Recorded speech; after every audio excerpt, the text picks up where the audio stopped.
we have Lyndsay Barr. Lyndsay qualified with an honours degree in social work. I'm not going to tell them when because it shows us our age, Lynz. She spent her early career working in Cotlands in the field of pediatric HIV, adoption, training and income generation. Lyndsay co-owns a company called Gift of the Gab, which specializes in presenting training and workshops on business English, effective writing skills, proposal writing, and communication proficiency. She also is very involved with the Baragwanath Pediatric Burns Unit, and it was such a pleasure to meet one of her doctors last week who knows this building so well and who trained with our very own Jackie Zaynot. So Lynz, you're up. You ready for this? This is our Navy SEAL of communications. Well, a Navy SEAL who's going to have to breathe, I'm afraid, because I'm not quite there yet. Okay. In today's age, we are constantly bombarded with information. We wake up, check our phones, read our mails, we drive to work, information is thrown at us, be it through people putting pamphlets in the window, beggars asking for stuff, or corporates trying to sell us products. By the time we sit down at our desks, we are already fatigued. Opening up your email and deciding what to action and respond to is a monumental task, especially since most correspondence is badly written. Badly written correspondence usually results in no action being taken at all. We simply don't have time to spend trying to figure out what people mean. As NGOs, we can't afford to communicate badly, as by doing so we run the risk of being ignored. That is what the aim of this particular course is, equipping you with the tools that will enable you to be a Navy SEAL of communication. What we mean by that is, get in there, do the job, and get right out. Just chat to anyone working in corporate social responsibility, and they will tell you that they are inundated with requests for funding. We know that the need out there is huge, and that there are so many projects that need money. And we know that sadly not everyone can be helped. There simply aren't enough funds to go around. This leads to the question, how do you as an NGO stand out from the crowd? Particularly if you're a small NGO trying to muster support for causes that may not be mainstream. I'll tell you how. You can start by writing well. Never underestimate the power of well-written communication. It conveys strength and confidence. We spend so much time focusing on the proposals that we tend to neglect all other vital aspects of communication. We need to remember that if our other written communication is terrible, then chances of the person reading our proposal actually actioning it on is very slim. So what exactly can you expect from this workshop? Well, we'll start really at the beginning. There are elements of throwback to school, and no doubt if you attend, there will be times when you wish you'd listened to your grade 4 teacher who was trying to teach you about apostrophes. We will also spend time covering emails, as they are the most common form of business communication. We reinforce email etiquette and tips and tricks, ensuring that your correspondence actually gets read.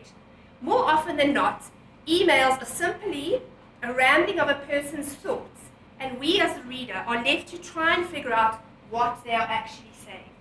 We cover subject lines, very neglected thing. Subject lines like request for funding, update, or feedback simply don't cut it. Be honest, how many of you have gone straight to mail that says congrats, secretly hoping you'd won the lotto or got a promotion, and actually it was congratulating someone on the birth of a baby? We focus on the 3-paragraph rule, reinforcing the necessity for an opening, a body, and a closing paragraph. By organizing our writing in this structure, we communicate clearly and crisply and ensure that our communication has the intended effect. Trust me, this section of the workshop is difficult, as old habits die hard. We need to build relationships, and one of the vital keys to doing so is putting people behind the words. How do we do this? Well, one way is by using active voice rather than passive voice. So who will do what, as opposed to what will be done by who? We also need to remember that throwing in fancy words does not make us sound clever. We also often make the mistake of writing book-length emails that never seem to end. Psychologically, people are put off when they see a very long email. They more often than not will put it in the to be read and action later pile. And we know what happens to that pile. More often than not, it simply gets ignored. Why is it that we speak one way, But the minute we start writing an email, we unleash our inner Shakespeare and start using words like henceforth and shan't. We also seem not to be able to ever write a mail without as per in their summary. Why do we write due to the fact that when because will do just fine? Okay. We need to write action-orientated emails that tell the reader what they must do.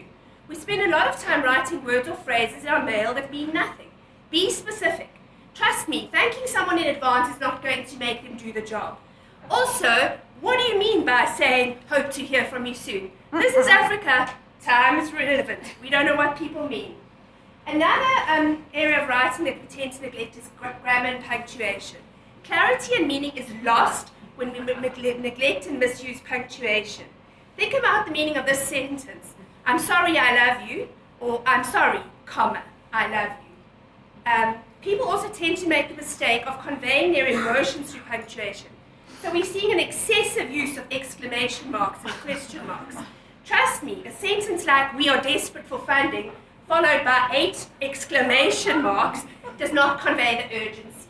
Rather use words. During our workshop, we will also spend time focusing on the common misused words. How often do you see, thanks for the advice instead of advice, or please accept my apologize instead of apologies? This, combined with the wrong use of it's and its, there, and two, makes our writing look very unprofessional.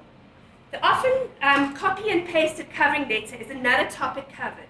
A decision to hire an applicant or fund a project is often based on the covering letter. It's a great opportunity to convey strength and confidence, yet more often than not, the same covering letter is used from proposal to proposal, just changing the corporate's name. Finally, we look at sentence combining. Again, this sounds easy, but it's not. We tend to write very long or very short sentences. Very short to make our writing sound choppy, and very long to make the readers want to run away.